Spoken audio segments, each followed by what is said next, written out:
চট্টগ্রামের রাউজানে ৩০০ বছরের ঐতিহ্যবাহী একটি পুকুর ভরাট করে গড়ে তোলা হয়েছে ৫তলা বাণিজ্যিক ভবন সহ বিভিন্ন অবকাঠামো।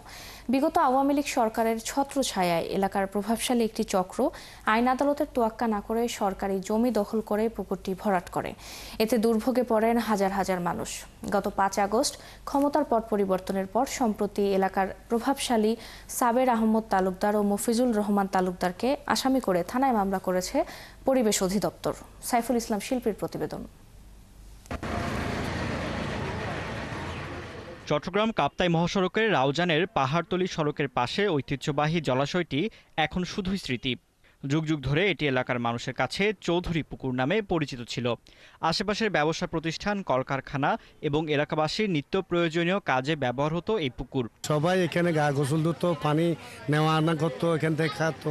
এখন তো এখানে বিল্ডিং করে বেছে, তারপরে লোকন চেয়ারম্যান আরল্লি ফজল করিমের দুজনে একত্র হইয়া মানে কি ডিম ফেরাজ করে ফেলেছে, মানে বড়া ফিরেছিল আর কি। এলাকার মানুষের অভিযোগ, কার্যক্রম নিষিদ্ধ আওয়ামী লীগের সংসদ সদস্য ফজলে করিম জুনুর প্রত্যক্ষ সহযোগিতায় তার অনুসারী পাহাড়তলী ইউনিয়ন পরিষদের চেয়ারম্যান রোকনউদ্দিন ২০১০ সাল থেকে মসজিদের সামনের পুকুরটি ভরাট শুরু করে। আপনার প্রিয় কাপড়ের যত্নে এলো এনজাইম সমৃদ্ধ Arik silver wash detergent powder ৫০০ গ্রাম মাত্র ৭০ টাকা। প্রিমার্ক।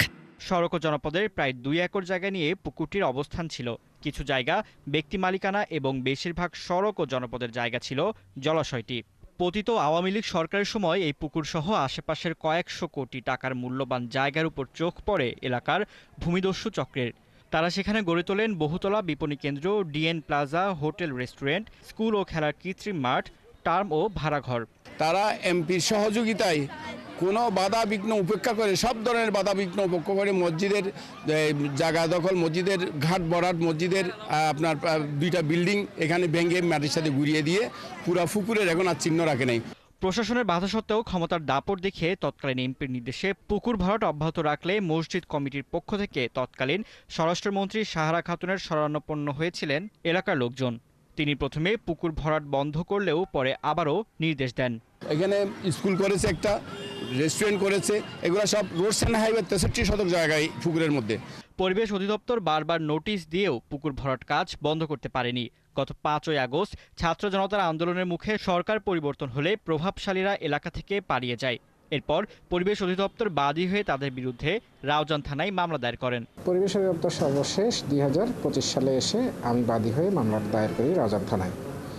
এই মামলা দায়েরের পরবর্তীতে আমাদের উপপরিচালক স্যার আমাকে মামলা তদন্তকারী কর্মকর্তা নিয়োগ করেন এবং আমি এই মামলা তদন্ত করে দ্রুত এটার চূড়ান্ত যে প্রতিবেদন আসে অভিযোগপত্র দাখিল করব। সরকারি জায়গা দখলকারীদের বিরুদ্ধে নোটিশ জারির কথা জানিয়ে সওজের এই কর্মকর্তা জানান, খোঁজ খবর নেওয়া হচ্ছে, অবৈধ দখলদারের বিরুদ্ধে দ্রুত অভিযান চালানো হবে। আসলে উচ্ছেদের একটা প্রথম ধাপ হচ্ছে নোটিশ জারি করা, এরপরে তো আমরা উচ্ছেদে যাই। আমি একটা খোঁজ খবর নিয়ে যদি হয়ে থাকে আমরা দ্রুত উচ্ছেদের ব্যবস্থা নেব। ২০০৯ সালে আওয়ামী লীগ ক্ষমতায় আসার পর সে সময়ে পাহাড়তলী ইউনিয়নের চেয়ারম্যান ছিলেন এমপি ফজলে করিমের ঘনিষ্ঠ সহযোগী মোহাম্মদ ইব্রাহিম চৌধুরী। ২০১৩ সালে তিনি মারা যাওয়ার পর তার ছেলে রোকনউদ্দিন চেয়ারম্যানের দায়িত্ব পায়।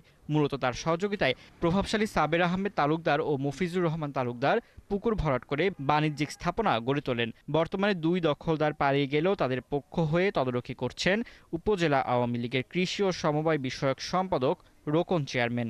জায়গার মালিক থেকে আমার মামারা সাবের আহমদ তালুকদার, মফিজুর রহমান তালুকদার। মফিজুর রহমান তালুকদার আমার মামা উনি মারা গেছে, ওই সাবের আহমদ তালুকদার উনি বর্তমানে জীবিত আছে, উনি দেশেও আছে। তোমার সাথে কথা বলেন, এখানে তো এটার বিষয় তো আমি বলতে পারবো না, এটার বিষয় তো বলতে পারবো ওরা। রাউজানের এই ঘটনায় পুকুর ও জলাভূমি সংরক্ষণের প্রয়োজনীয়তা নতুন করে আলোচনা এসেছে। ফারদিন ইরাও, ৭১।